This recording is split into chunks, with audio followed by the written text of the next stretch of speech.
After a successful first generation of the BMW X3, a successor-coded F25 arrived in 2010 with the added challenge of pulling previous owners back to the brand to replace their first model and attract new buyers. On the second point, BMW decided to introduce the BMW X4 in 2014 based on the LCI model X3 and coded F26. Throughout the guide, I'll pepper in references to the X4 whenever it needs its own distinction, but to keep things simple, I'll talk about the X3 as most features and issues are shared by both platforms. One note though is that the fastest model, the M40i, is only available in the X4. Here are the design sketches for both cars, showing that BMW's desire to evolve the concept of a mid-size SUV to add some of the presence of the car-based models and body lines of the larger X5. Production of the X3 ends in 2017 after the facelift or LCI was released in June 2014. Model sales are limited in the first year. For most territories, it is 2011 that adds the bulk of engine options, but additions like the 18D model for Europe don't arrive until 2012. In the USA, the timeline is slightly delayed with the 28i and 35i, initially both 6-cylinder, the only real option in 2010, 11 and 12, but towards the end of 2012, the 28i switches to a more efficient 4-cylinder, and in 2013 a 4-cylinder diesel is introduced to the US market, but then disappears never to return in 2017 amid allegations of diesel emissions out of specification and slower than hoped adoption in the US. For used buyers in the USA, it may be difficult to get a diesel, but if you can find one, you'll have one of the most fuel-efficient mid-size SUVs of its generation, as most competitors are petrol, or, for you, gas-powered. In Europe and markets that generally receive European specification vehicles, like Australia, New Zealand and South Africa, the diesel is offered much earlier, and many of you will get the 6-cylinder diesel, but I'll come on to the engines later in the guide. The X4 model launched in 2014, and due to its relatively short life, it has not received an official overhaul as it is already based on the updated X3. Production ends in early 2018, and it's worth noting that while the X4 is very similar to the X3, it is not just an X3 with a smaller cargo area. The vehicle is just shy of 2.5 centimeters, or roughly 1 inch, longer, and slightly more than that is added in height. However, these are adjustments to the structural moulds of the body, but not an overhaul of the platform used, which in both cases is BMW's L7, the same as the 3 Series and 4 Series. In all markets, the X4 is offered in sportier trims from its base model upwards, with the exceptions for a handful of price-sensitive markets of entry models.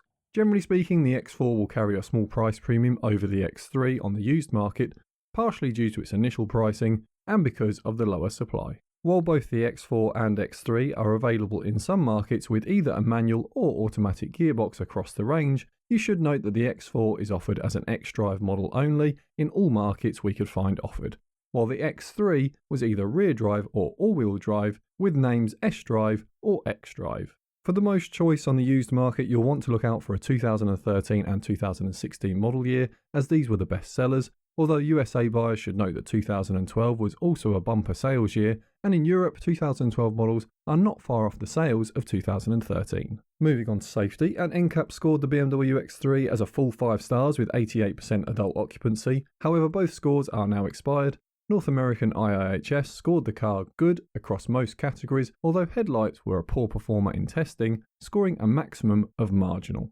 On to the common faults, and a note that if you enjoy the video, to add a like to help YouTube know it's worth suggesting to others like yourself, and consider subscribing for more car reviews and buyer's guides from the channel. First up on the checklist is to see if the oil filter housing has ever been replaced. If not, then check for any oil around the housing, as these have been reported across engines as a common weak spot as the vehicle ages, but a replacement should last throughout your ownership. On a test drive, make sure you find some bumpier roads and listen for any clunking noises from the front of the car. This issue appears to affect the X3 more than other models using the same platform, and some owners have reported multiple expensive suspension items and are still chasing the cause.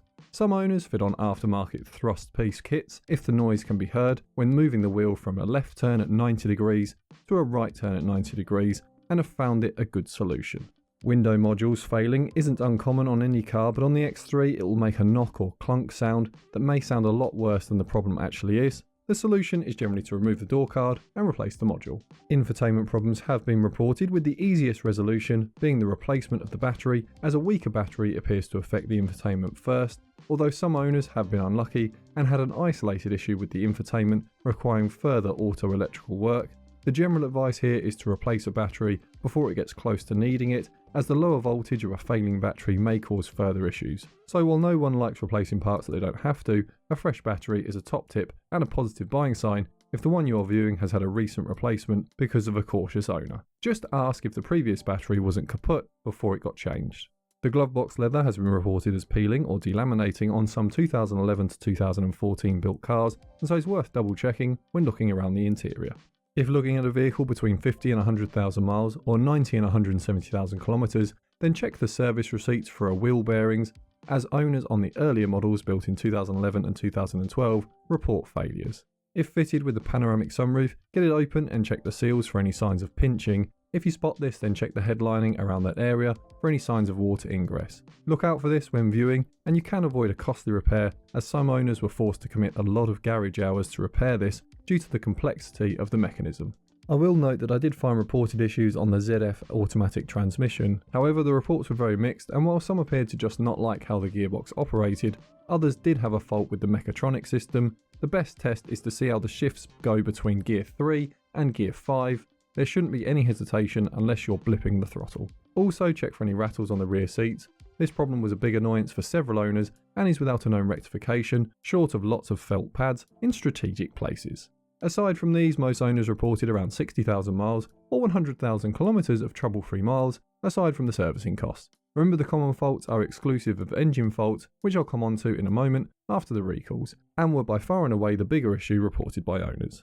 First though, the recalls, and a reminder, if you really enjoy the miles driven videos and guides, consider becoming a channel member. You can find out more by clicking the join button. A single recall in 2013 was made for late 2012 to mid 2013 cars that could suffer a lack of lubrication to the vacuum pump. This could affect braking performance. In 2014, a single recall was made due to a Vanos oil leak on BMWs fitted with the N51, N52 and N55 engines. The X3 was affected by the recall, and the chassis identified as possible to suffer a fault were recalled.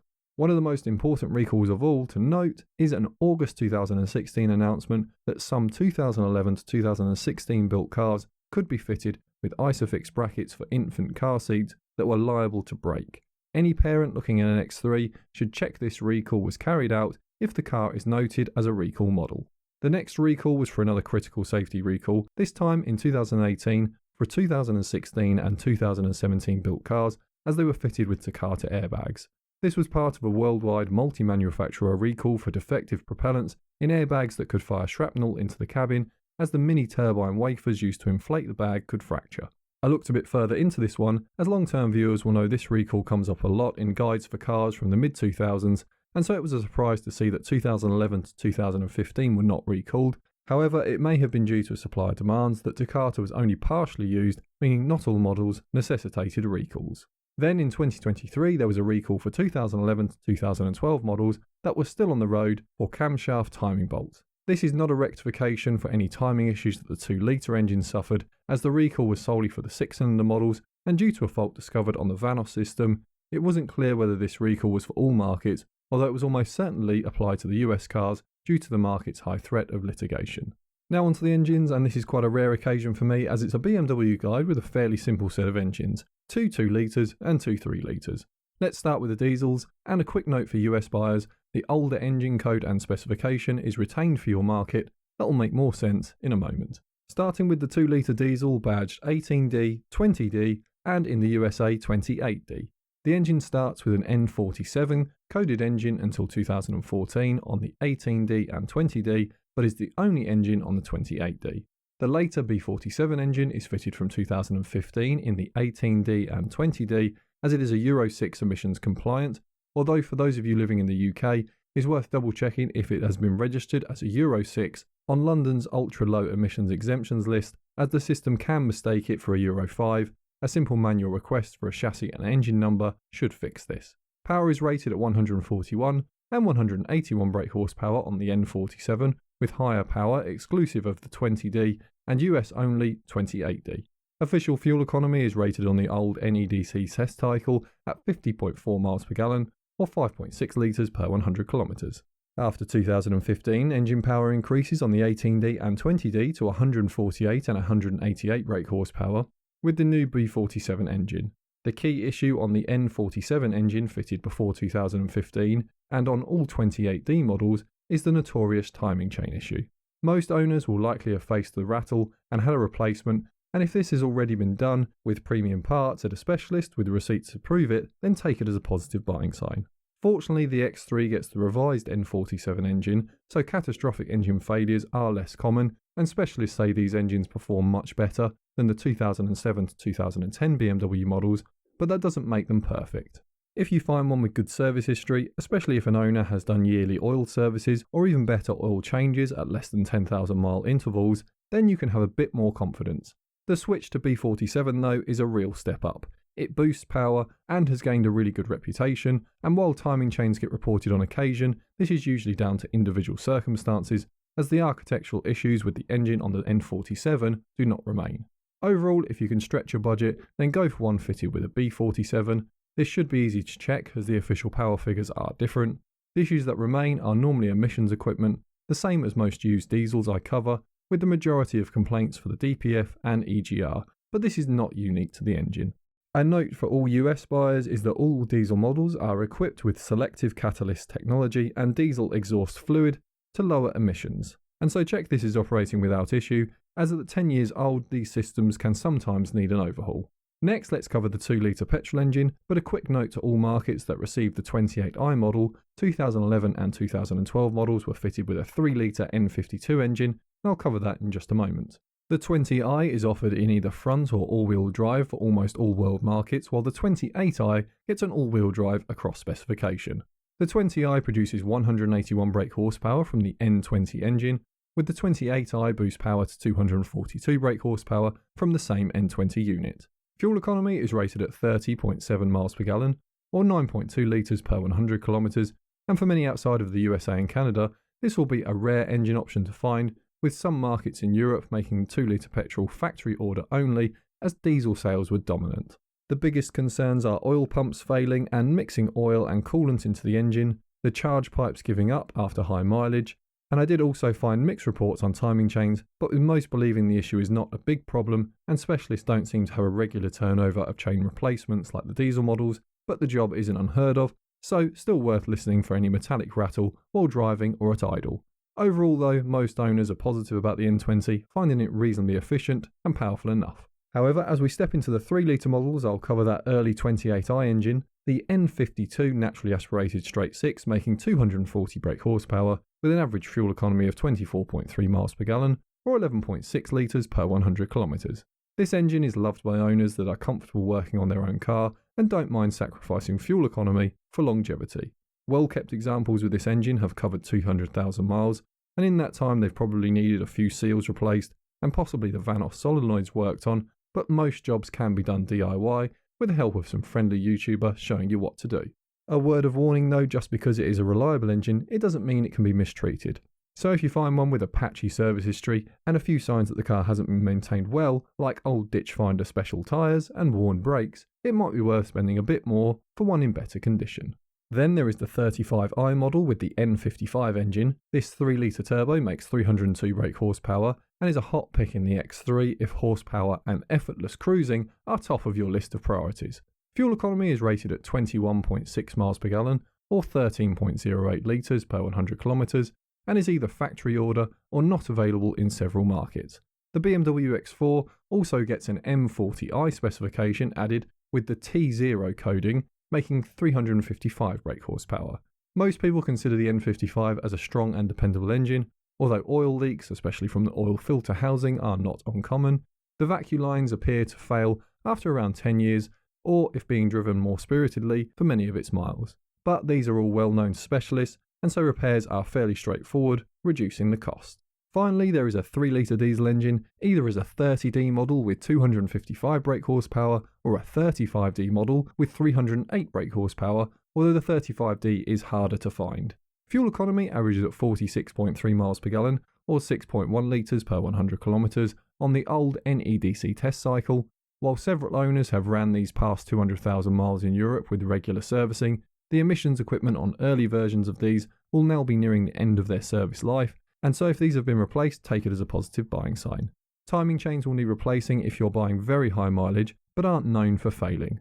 One thing to especially look out for though is a car that has had the thermostat and oil filter housing replaced. While these parts can last 100,000 miles, after that they are likely to need replacing. For our picks, the budget buy is the 2-litre diesel but with the B47 if it was available to you, but a cheap 28i with that old 3-litre should give you fairly trouble-free and cheap maintenance at a cost of fuel economy. For the premium pick, either the 35D or 35i, depending which you have available, but the 35D is probably one of the last times you can buy a fairly low-cost, high-power engine that isn't hybrid and cover over 200,000 miles with regular maintenance. Plus the ease of power makes it particularly attractive if your budget stretches that far. However, saying all of that, although it wasn't in the guide, a rare Alpina XD3 is a fantastic choice for those that have a higher budget and want to feel a bit special. These are built on the 30D model but make power to compete with the X4 M40i, but with diesel torque and high fuel efficiency, but you will pay a high premium. If the larger X5 is attractive to you, why not check out that guide next, or the Volvo XC60 for a competitor. And as ever, all the best with your car search.